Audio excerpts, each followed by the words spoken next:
사법 리스크뿐만 아니라 이재명 의원은 막말 리스크가 더 있는 인물이었던 욕 플랫폼, 한국말로 하면 바가지라고 하면 되지 않을까. 네. 이걸 본인이 모르면서 그랬을까. 자신과 관계없는 인물이라고 하지만 네 번째의 사망자가 생겼습니다. 이게 시선 돌리기가 아닐까? 이제 민주당 차기 당권 주자 이재명 의원이 또 이제 주말 사이에 저학력 저소득층 중에는 국민의힘 지지자가 많다 이런 이야기를 해서 또 문매를 맞고 있는 상황입니다.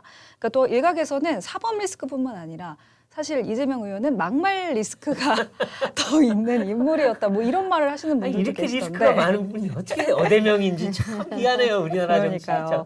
어떤 논리로 좀 이런 이야기를 했는지 좀 저도 네. 의아하더라고요. 사실 여론조사를 분석하면요. 가계소득이 낮은 분들이 국민의힘을 더 지지하는 분들도 많으신 게 사실이에요. 네. 거기에 반해서 월소득이 많은 분들이 또 민주당을 지지하는 것도 사실입니다. 근데 또 재미있는 것은 자가 유무로 조사하면 네. 또 국민의힘의 경우에는 자가가 더 많아요. 그렇죠. 그러나 여기에는 또 전세나 월세가 또 네. 더 많은 것도 사실입니다. 그게 굉장히 재미있는 현상이다 이렇게 얘기할 수 있는데 이 분석하시는 분들은 그런 얘기를 할 수 있다고 생각해요. 네. 그러나 정치인이 저는 그런 얘기를 하는 것은 그렇죠. 옳지 않은 것이 그거는 아니냐. 어떤 계층을 갈라서 그렇습니다. 공격하는 거예요. 예. 그렇습니다. 네. 뭐 없고 힘들고 한 것도 정말로 서러운데 네. 뭐 이거는 우리 지지층 아니다 이런 그렇죠. 얘기까지 맞아요. 들어야 예. 하느냐 이런 얘기를 드릴 수가 있고요. 네. 또 다른 한편에 있어서는 지금 막말이라고 표현하셨는데 욕 플랫폼이라고 하는 것은 그러니까요. 뭐 의원들 욕하기 플랫폼. 플랫폼을 한국말로 하면 우리 바가지라고 하면 되지 않을까 네네. 하는 생각도 사실은 좀 예. 들었는데요. 이런 것도 굉장히 그 대중의 공격성을 이끌어내려고 하는 그러니까요. 그런 자신을 비판한 사람을 공격하게 만들라고. 네. 그렇습니다. 이게 사실은 우리가 전체주의의 시작이다. 그렇죠. 맞아요. 이런 걱정할 수 있어요. 맞아요. 그럼에도 불구하고 이걸 본인이 다 알면서 그랬을까 모르면서 그랬을까. 저는 또 어떤 면에서 이게 시선 돌리기가 아닐까 이런 생각도 사실은 좀 했습니다. 그렇죠. 왜냐라고 하면 이재명 의원 본인은 자신과 관계없는 인물이라고 하지만 우리가 그렇죠. 대부분 합리적으로 생각하기에는 관계가 있는 네 번째의 사망자가 생겼습니다. 네. 그렇죠. 사실 어떠한 사람 한 사람을 놓고 그 주변 사람들이 죽어간다라고 하는 거는 그러니까요.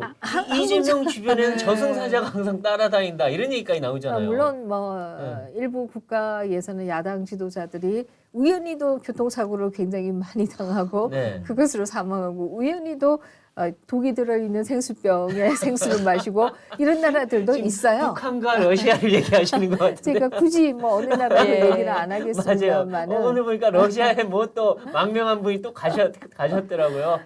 독극물 드시고. 그런 나라들도 있지만 네. 그러나 적어도 한국과 같은 민주사회에서 특정 인물을 두고 그 주변 사람들이 죽어나간다 이런 일은 사실 그동안 혹시 우리가 독재 정권 때나 좀 그런 일이 있었나요? 그랬나요? 근데 야 이게 좀 너무 우연도 이렇게 우연이 자꾸 겹치면 그러니까요. 네, 그러다 보니까 또 시선 돌리기일 수도 있겠다. 오히려 다른 걸로 비난을 들음으로써 좀 약한 것으로 비난을 들음으로써 좀 더 심각한 문제를 시선을 돌리는 이슈를 덮는 그런 식인데 근데 이분이 그래요 뭐 어쩌다가 우연으로 또 뭐 극단의 선택을 한 분이 생길 수도 있다 치지만 그게 대해서 한 반응이 너무 안 좋아요. 그게 나랑 뭔 상관이 있느냐. 무당의 나라가 되고 나니까 별별 거 갖고 다 그러네. 라는 식인데 이게 왜 남의 일입니까?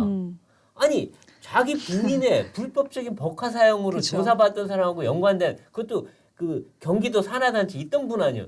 이분은 연관이 없는 게 아니죠. 네, 상관이 그렇습니다. 있는 분이죠. 과거에 김문기 씨도 모른다라고 했지만 그러니까요. 골프를 같이 친 해외에 가서 사진 골프까지 다 치고. 사진들이 네. 나왔었는데요. 이번에도 역시 이 김모 씨의 사진들이 등장했죠. 네. 성남시의 그 안보 회의인가요? 뭐 이런 네. 회의하는 장면에서 같이 있는 거 떠나오고 또 판문점에 같이 방문한 사진도 그렇죠. 나왔습니다. 판문점까지 같이 갔는데 모른다라고 하는 게 특히 정치인의 특징은 사람을 잘 기억하시는 그렇죠. 거잖아요. 맞아요. 사람 기억 못하면서 정치하기 정치하기가 힘들어요. 어렵습니다. 정치인들은 자기는 전혀 예상하지 못했는데 이런 불러줄 때 그때 지지자가 되는 거잖아요. 글쎄요. 아니 제가 이재명 의원님 얘기를 들어봤는데 이재명 의원이 조참모임 같은 걸 나가면은 다 기억을 해갖고 명함 맞아요. 주고받고 한 다음에 다음날 전화를 직접 하신다는 거예요. 어제 반가웠다. 앞으로 잘 부탁드린다. 이랬던 분이 자기한테 불리한 사람이 나오면 모른다. 모른대. 무조건 모르고 상관없는 사람이고 예. 측근도 아니고 참 그 기묘한데. 근데 이런 자꾸 논란이 이니까 말할 때마다 지금 논란이 일잖아요. 네. 그러니까 또 이재명 의원은 아니 자기가 한 말을 거두절미 왜곡해서 말한다. 그리고 과장한다. 뭐 이렇게 얘기하는데 사실 왜곡한 것 같지 않은데요. 자기가 한 말 우리가 문제 삼은 거 아닌가요? 그렇죠. 그렇습니다. 뭐 지금 뭐 무당의 나라니 뭐 이런 네. 말씀도 네. 다 본인이 한 말씀이고 그러니까요. 또 뭐 본인이 모른다라고 얘기하지만 같이 있는 사진들 그것도 바로 옆에 있는 사진들이 나오는 것도 다 뭐 없는 사실을 얘기하는 것은 아니지 않느냐 이런 얘기를 할 수 있을 것이고요. 저는 한국 정치가 이런 면에서도 참 걱정하게 됩니다. 사실 네. 과거에 우리가 역대 정치인들을 많이 비판했지만 네. 이 정도의 사법적인 문제가 있는 분들은 사실 네. 안 예. 계셨잖아요. 그러니까요. 물론 지금 유죄 판결을 받은 것은 아닙니다만 이런 의혹이 있는 분들은 그쵸. 안 계셨어요. 네.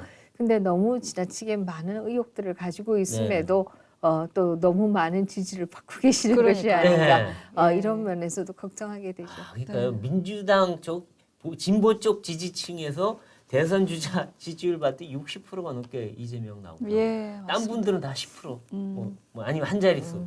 야, 이 참 어떻게 된 걸까? 참 그러니까요. 궁금하더라고요. 그러니까 이런 뭐 막말 논란, 뭐 사법 리스크에도 이제 당 대표 이재명 의원이 아마 되겠죠. 그렇습니다. 뭐 지금 일부 이제 97 세대라고 하는 분들께서 단일화를 하겠다 이런 얘기를 하고 있습니다만은 산술적으로 단일화를 해도 지지율에 그쵸. 있어서는 상당히 못 미치는 예. 것이 아니냐 네. 이렇게 본다라고 하면 어대명이라고 하는 얘기가 상당히 일리가 있겠다 이런 생각은 드는데요. 다만 이제 8월 말에 전당대회인데요.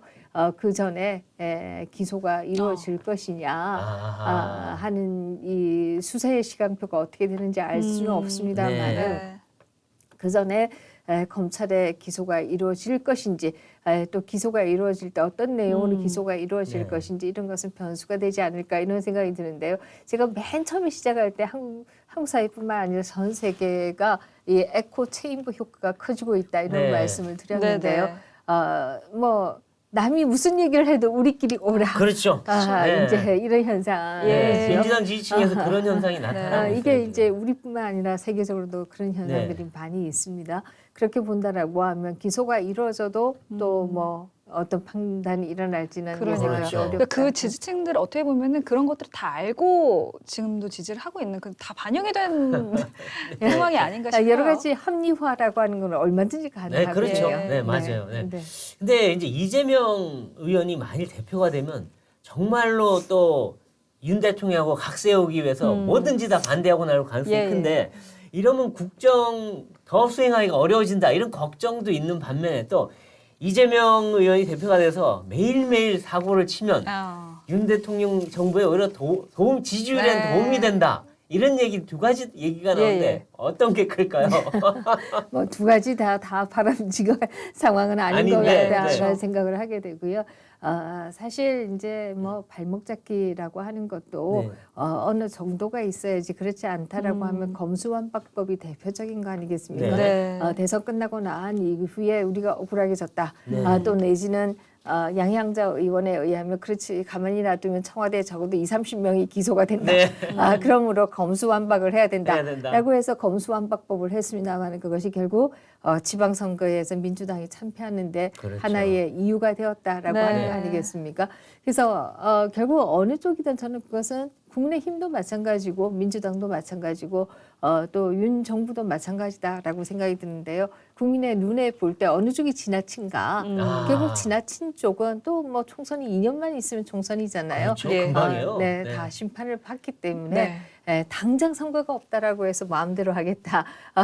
네. 이게 결코 이제 앞으로 장래에 좋은 일은 아니다. 네, 네. 알겠습니다. 이제 윤석열 정부 출범이 조금 있으면 이제 100일을 맞게 됩니다. 정말 빠르네요. 네. 네, 국민들과 어떤 식으로 소통을 하는 것이 좋을지, 또 앞으로 정부가 성공하려면 어떤 부분을 좀 어떻게 고쳐나가는 것이 좋을지 한 말씀 해주시죠. 네, 뭐 일단은 100일 앞두고 저는 좀 새신책을 내셨으면 좋겠다 이런 네. 생각을 합니다.